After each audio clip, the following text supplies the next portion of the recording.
Adapt or die. If you don't have the right man or woman in charge, you could be in a pretty tough spot in this new era of college athletics. Today, I'm going to explain why West Virginia is in a great spot moving forward with Ren Baker at the helm.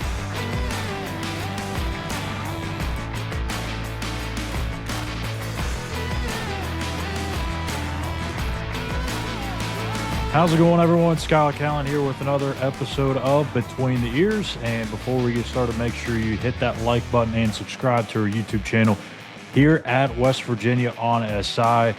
And we've talked a lot of football over the last few weeks. We've dabbled in some baseball, maybe even some basketball at times. But today we're going off the field, off the court, and we're going to talk about the man in the big chair, and that is Ren Baker. Last week, I think it was last week, if my memory serves me correctly, Ren hopped on the Three Guys Before the Game podcast with Tony Caridi, Hoppy Kercheval, and Brad Howe, and did a tremendous job. It was a great interview by those guys.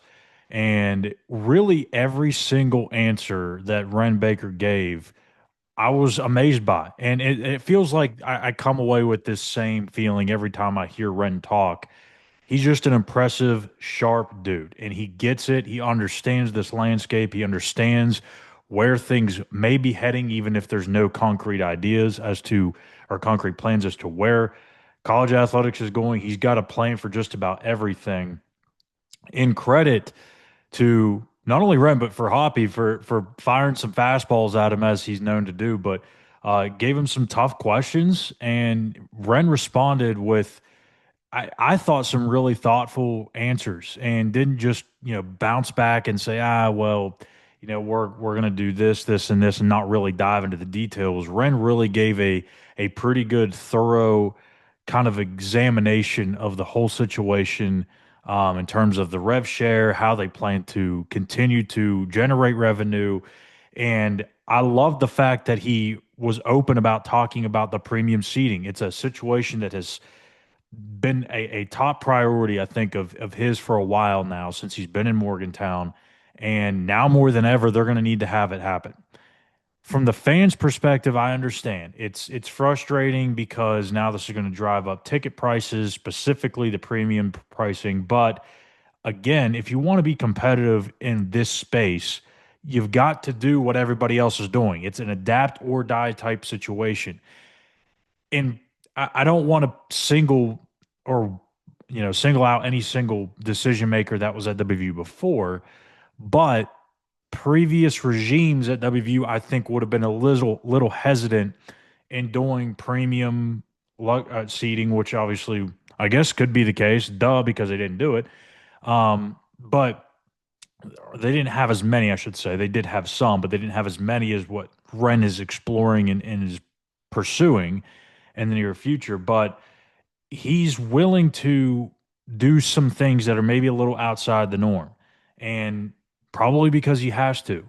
Naming rights with the stadium, with the Coliseum. We're always going to know it as the WVU Coliseum. We're always going to know it as Mountaineer Field at Milan Puskar Stadium. But it's a new day. It's a new era. You have to find money, and it might become Tudor's Biscuit World Coliseum. It might be Sheets Stadium at Mountaineer Field. I mean, who knows what it's going to be? But the fact that they're already actively pursuing, he mentioned that they are closing on one and they're trying to get things going with another. I don't know. I don't have any indication. This is just me purely speculating. I would assume that the one that's getting close on a deal would probably be the football stadium, but I'm not 100% sure on that. The reason I say that is because he's talking about they're already kind of getting the green light from the Board of Governors to pursue, designs and whatnot for the premium seating in the football stadium. So I would assume that that would mean they're going to need to have some money backing that somewhere. You can't just say, "Oh, I'm going to go start doing this, and we're going to have these brand new luxury seating areas and suites and have nothing behind it." So I would assume that that's where they're going to go with that first. I could be wrong. It could be the Coliseum that he's talking about, but regardless, every single situation, not just revenue share, not just naming rights, NIL stuff. Ren Baker is carefully crossing his T's, dotting his I's, making sure every single thing is accounted for. And that's why West Virginia fans should feel confident that moving forward, WVU across the board and all athletics is going to be competitive. He comes from a financing background or a fundraising background. He knows how money works. He knows how to get people to spend money. He knows how to form relationships with big time donors. He's already done that here in Morgantown, and it's only going to continue to grow. You look at what he's done since he's been on the job. I mean, he walked in. I mean, if we just go back to when he was first hired, okay, and go back to the whole reason why he was here outside of kind of examining the football situation. NIL was starting to become a big thing in college sports. Shane Lyons really wasn't comfortable kind of tiptoeing that line of what's good, what's not so good for the NIL thing, and didn't really want to step into the gray area nearly as much. But Ren knew what was too far, what wasn't, what was safe, what they could do, what they couldn't do.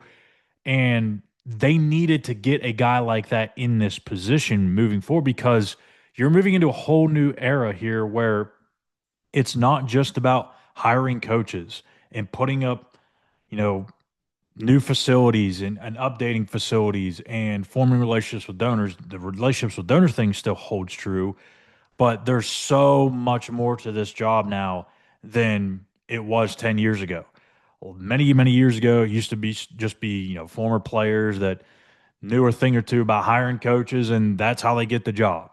And they were popular amongst the fan base, popular amongst the alumni, and that's how they get the job. Now you need, it'd be nice if you had a guy like that, but if you have a guy that is like Ren Baker, who knows every single thing about the money side of things, the financials, developing relationships with those donors, developing relationships with just the fan base, the people in the administration, the board of governors, because that's pretty important too.